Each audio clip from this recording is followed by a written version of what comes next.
What I found interesting going around the country is that Uganda is the only country where you go and people would be inclined to vote for you if you promise to take them back to where they once were. Can you imagine? Which means we wasted 36 years.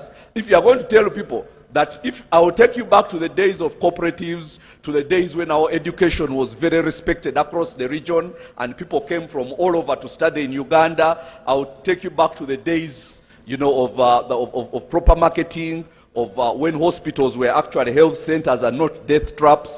I'll take you to the days when our people were not being taken for slavery in the Middle East. I'll take you back to those. Somehow, even the people who have grown up in this regime think that that is utopia. Has it ever existed? It actually did once. There was a time when systems worked.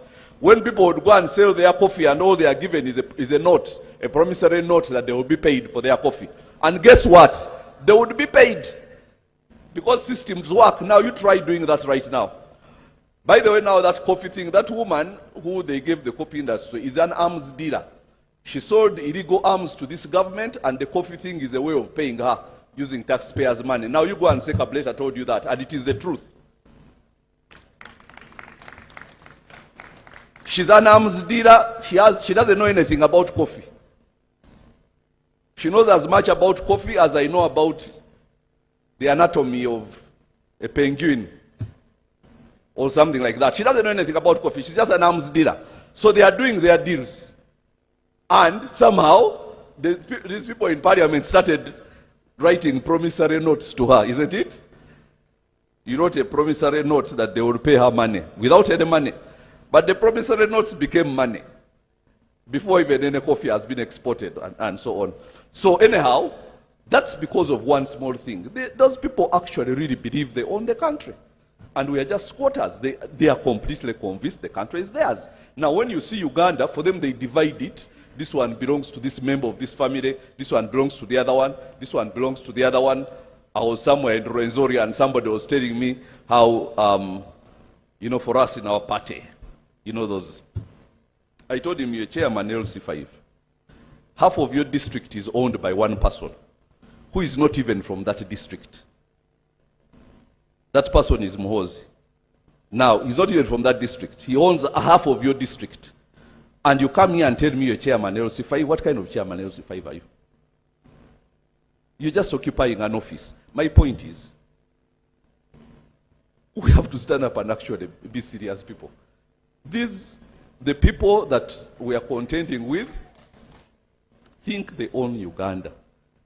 They actually absolutely think they own Uganda. When they want your piece of land, they will come and make it a national forest reserve. They will put boundaries there and say this is a forest reserve or a game reserve or something. As soon as it is taken away without any compensation for you, then somebody who is connected comes and takes it. That's how Muhozi got half of that district. I won't mention it.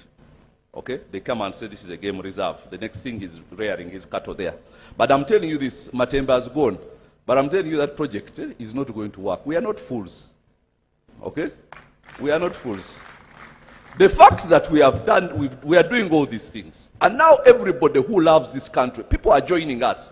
Even people who were disinclined to it before, they realize that we are serious, and they are joining us. And some of them are not even here. Some of them cannot even come and associate with us publicly because they have other, alignments somewhere, some parties which they represent, but they are with us, and we welcome them.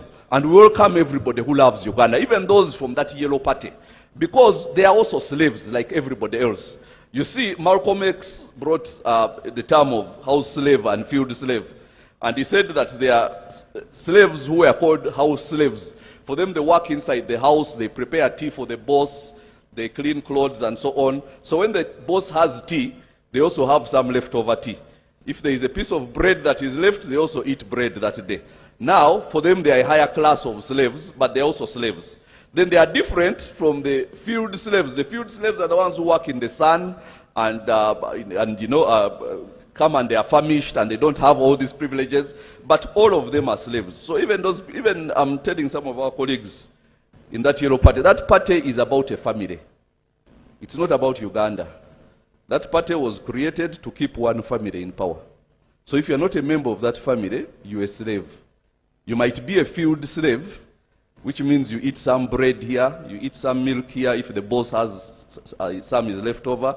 If the flask of tea comes when it is halfway, you drink the rest, but you're a slave. So even them, we shall also welcome them if they want to run away from, because we are all fighting to take ourselves out of slavery. That's where we are. We are fighting for the next generation, so that our children don't say, where were you when all these lands were taken? What did you do when this country went to the dogs the way it did? What input did you have when everything turned out the way it is? Now they have everything, as far as they are concerned, everything is done.